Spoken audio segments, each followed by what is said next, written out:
Bonjour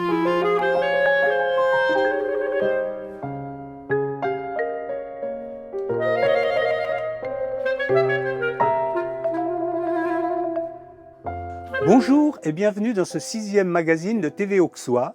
Au sommaire, 3 artistes régionaux. Valérie Robert, Émilie Blanc et Sylvain Lagneau. Et pour finir, la deuxième partie du documentaire consacrée à Tex. Tout de suite, nous avons rendez-vous avec Sylvain Lagneau, un sculpteur à Châteauneuf, pour le moins hors du commun.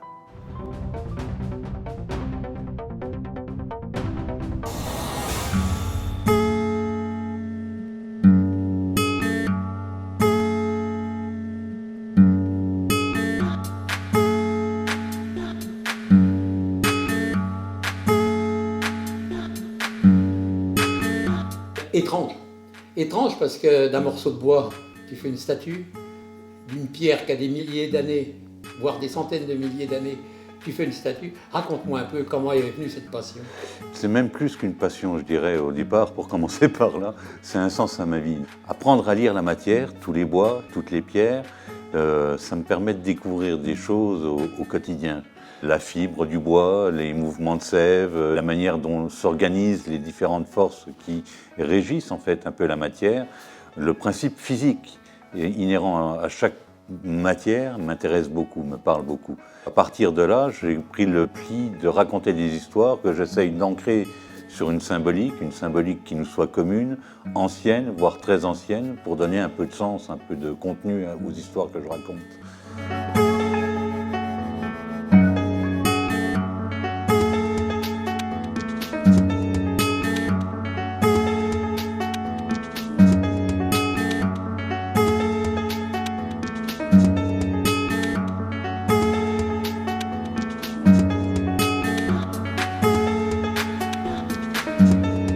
Châteauneuf, c'est pas un hasard, hein. Tu as des origines bourguignonnes. Oui, tout à fait. Oui.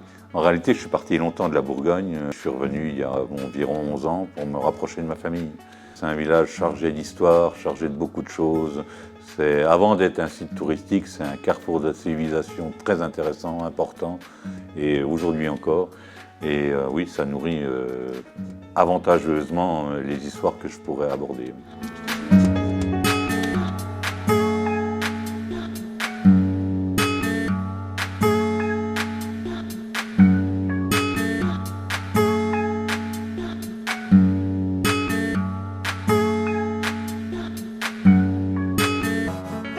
Travaillé parfois plus de 4 ans sur les pièces. Oui.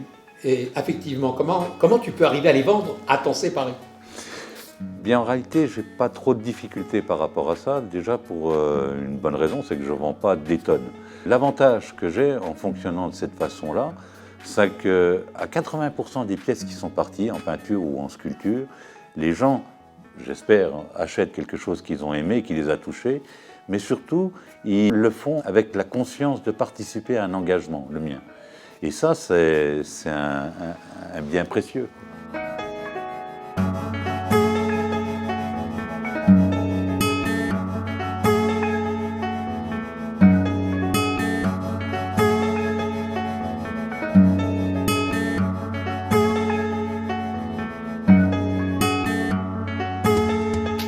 Aller chercher une image dans un volume de matière, avant toute chose, avant la connaissance, avant l'étude des choses, c'est au minimum la réalisation physique d'une volonté dans la matière. Ce que je veux dire par là, c'est que l'esprit en éveil et chercher à comprendre, c'est le moteur. Essayer d'apprendre, c'est le moteur. Essayer de découvrir les propriétés physiques de la matière, c'est le moteur.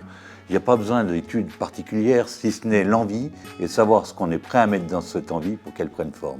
C'est-à-dire du temps, de l'énergie, de la volonté. J'ai l'habitude de dire que l'intellectualisme et la sueur, ça ne fait pas bon ménage. Mais je pense que les choses ne se font pas sans effort, quel que soit le domaine.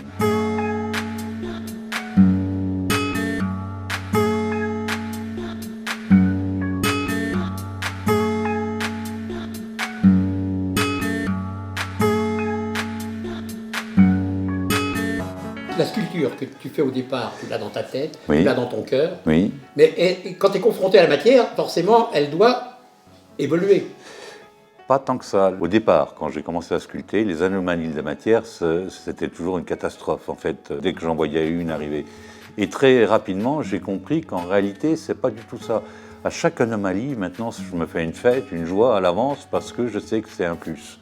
Donc oui, d'une certaine façon, je vais adapter l'anomalie de la matière à l'image vers laquelle je vais, mais non, c'est pas la matière qui influence, je dirais qu'elle participe.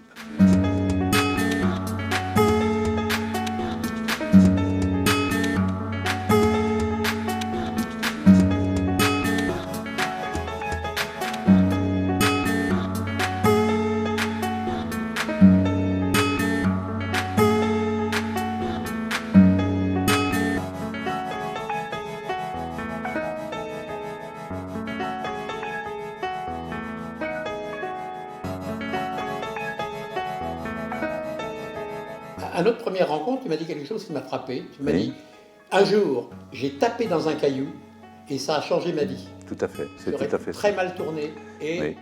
et raconte-moi un peu. Ah, ça c'est le point de départ. J'ai croisé des gens qui travaillent la peinture et la sculpture dans des circonstances, on va dire, un peu particulières que je ne vais pas développer. Mais le fait est que ça a changé ma vie.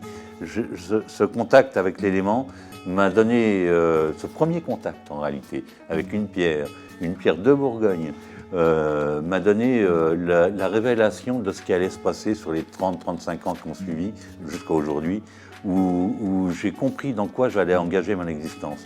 La matière a quelque chose à nous communiquer, pas seulement à moi, Sylvain Lagneau, mais à tout à chacun. Il y a un lien entre l'élément dans lequel on vit, qu'on oublie et qu'on ne voit plus au quotidien à cause de la raison du quotidien et tout ce qui s'ensuit, et cette matière qui cherche justement, à mon avis, à nous aider.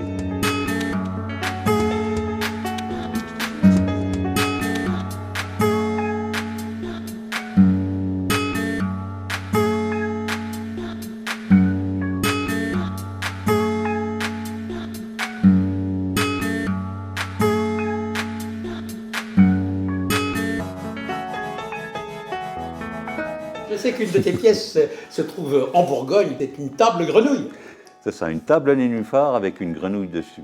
Et, On en a beaucoup parlé. ah ben tant mieux, tant mieux. Alors je vais aller la filmer, je ne la connais pas. C'est un tronc de séquoia qui fait 2 mètres de diamètre sur 2,35 mètres de haut, environ 7 tonnes, 6 tonnes 7 en fait, en termes de densité. Et là, ce sont les gens qui t'ont proposé de le faire. Oui, ça faisait 10 ans qu'il voulait une sculpture de moi, donc maintenant il l'a. Et il a sa table nénuphar avec une grenouille en extension qui fait environ 2,35 mètres.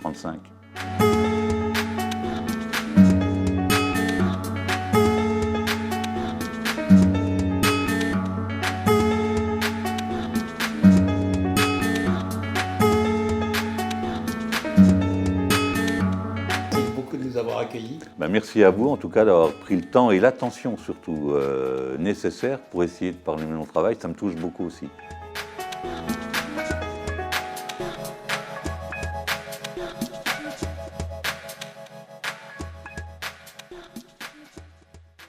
Il y a quelques semaines, à La Bussière, Valérie Robert et Émilie Blanc exposaient leurs œuvres, céramique et peinture. TV Auxois ne pouvait pas manquer cet événement aussi sympathique qu'artistique.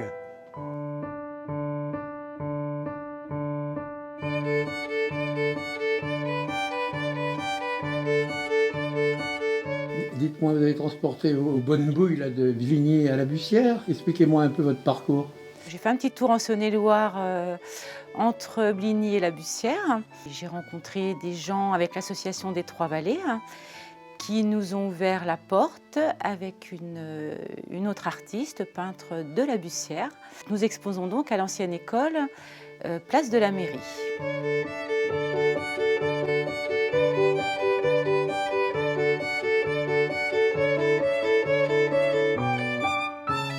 À La Bussière-sur-Ouche, je fais de la peinture, mais je fais pas que ça dans la vie. C'est pas ma seule activité. J'ai une autre activité professionnelle. Je suis art-thérapeute. Je travaille avec des enfants porteurs de handicap mental.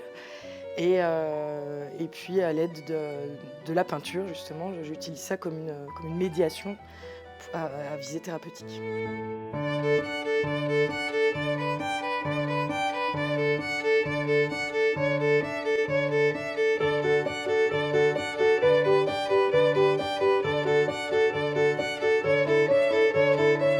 Pour finir, retrouvons la deuxième partie du documentaire que Gérard, notre réalisateur, a consacré à Tex. On peut vous annoncer d'ores et déjà qu'il sera présent au FBI en 2019. Pour ma part, je vous dis à très bientôt, artistiquement bien sûr. J'ai rencontré plein d'autres qui étaient dans la montée aussi. Smaïn était déjà bien lancé, je venais juste de prendre sa place. La Gaffe venait de bien commencer avec la télé, plus le cabaret. Il y avait Laurent Gérard qui commençait en même temps que moi, Danny Boone, Gad. Gad, lui, il était au théâtre, il avait déjà une filière différente. Eli Kakou, que j'avais emmené dans les cabarets à droite à gauche, qui a fait un peu de cabaret aussi, tellement c'était difficile, pas assez, mais qui en a fait. Et puis voilà, quoi, c'est toute cette génération-là. Bien sûr que je me rappelle de l'arrivée de Tex dans les cabarets. Difficile d'oublier un garçon si sympathique et avec un tel enthousiasme, c'est vrai. J'étais moi-même à l'époque artiste et on a partagé la scène du Don Camillo, celle du pénitencier aussi, des dîners-spectacles de la capitale. Et c'est vrai qu'il avait des sketchs extrêmement modernes et un charisme étonnant pour son âge et il emportait le morceau tous les soirs. Et alors Tex a eu la mauvaise idée de me faire passer dans le camp des vieux, parce qu'à l'époque, quand il est arrivé à Paris, j'avais environ 42-43 ans et j'étais considéré comme un jeune artiste de cabaret, car il n'y avait pas eu de relève. C'est vrai que les artistes allaient à l'époque directement au café-théâtre, et moi j'avais fait le cursus habituel, c'est-à-dire les dîners-spectacles, les cabarets, et donc il n'y avait pas de relève. Et à 42-43 ans, j'étais parmi les jeunes, avec Serge Gadot, avec Jean Martini, avec Mathieu. Et donc, Tex nous a fait vraiment passer dans le camp des vieux d'un seul coup. Je le remercie.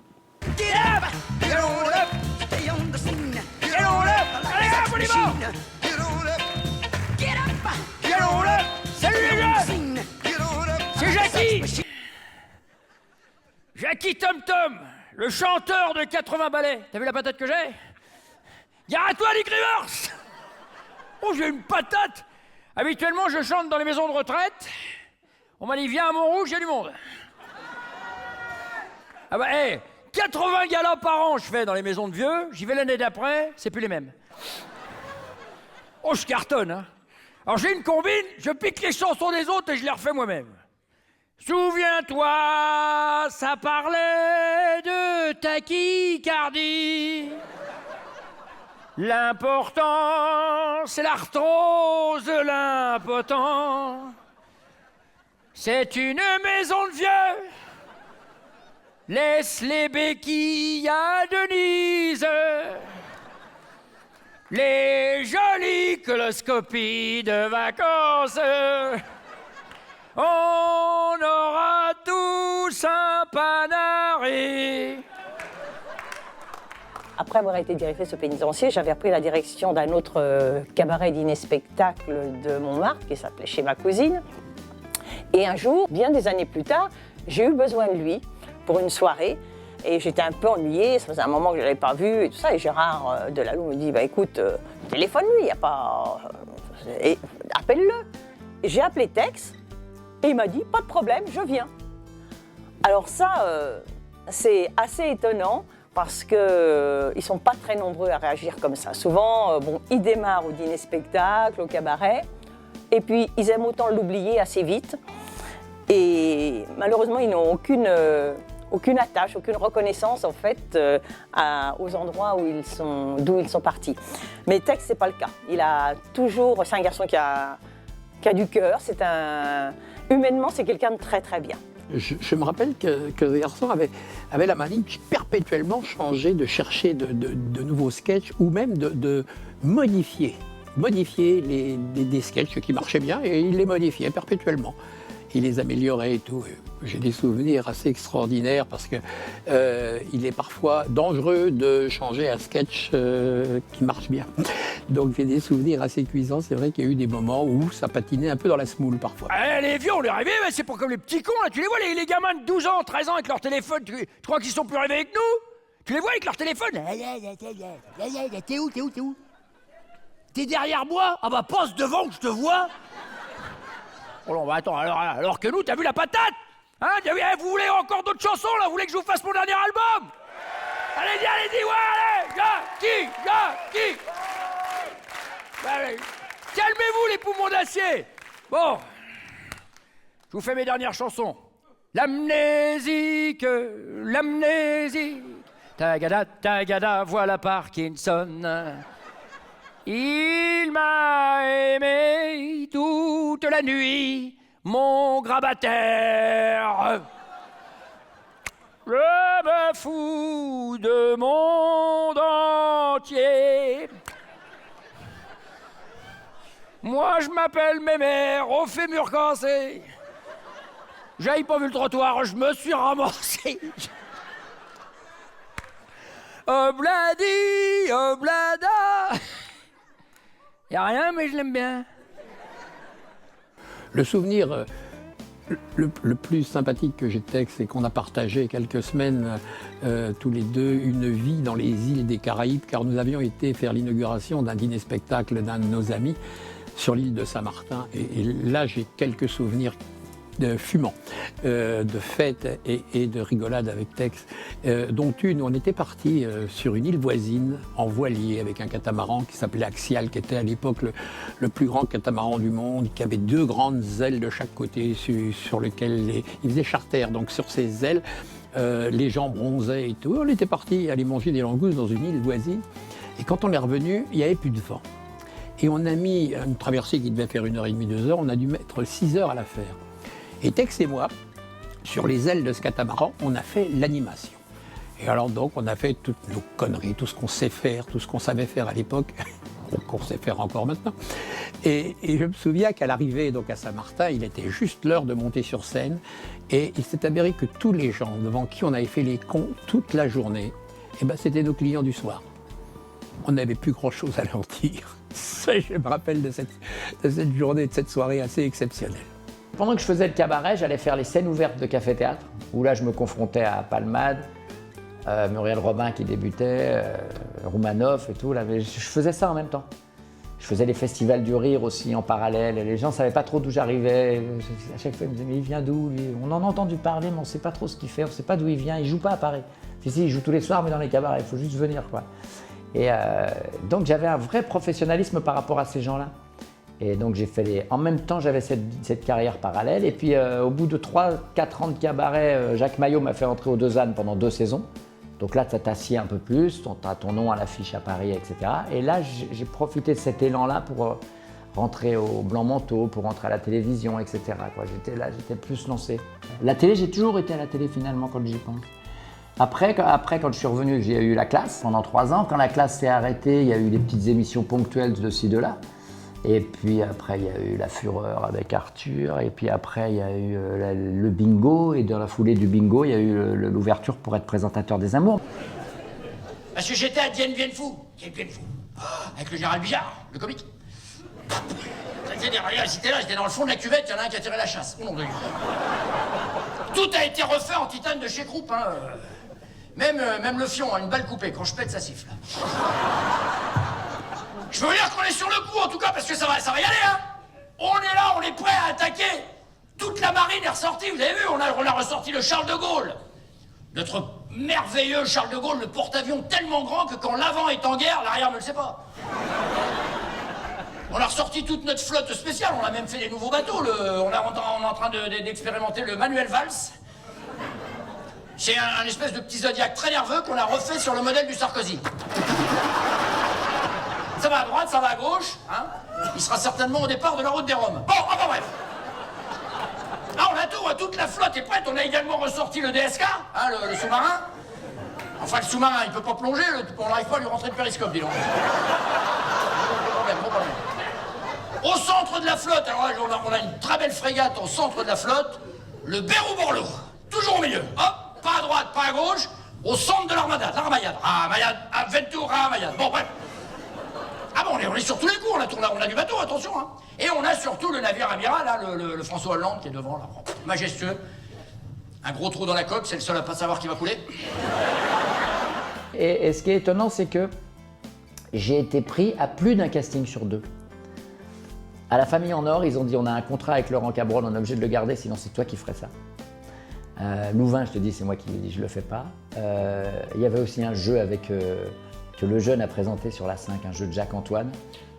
2 jours avant, Jacques-Antoine me téléphone, il dit on a regardé les vidéos, vous êtes l'animateur qu'il nous faut, mais vous avez une voix trop aiguë, pour moi ça passe pas. C'était incroyable ça, et c'est le jeune qui a fait ça. C'était sur la 5 à l'époque.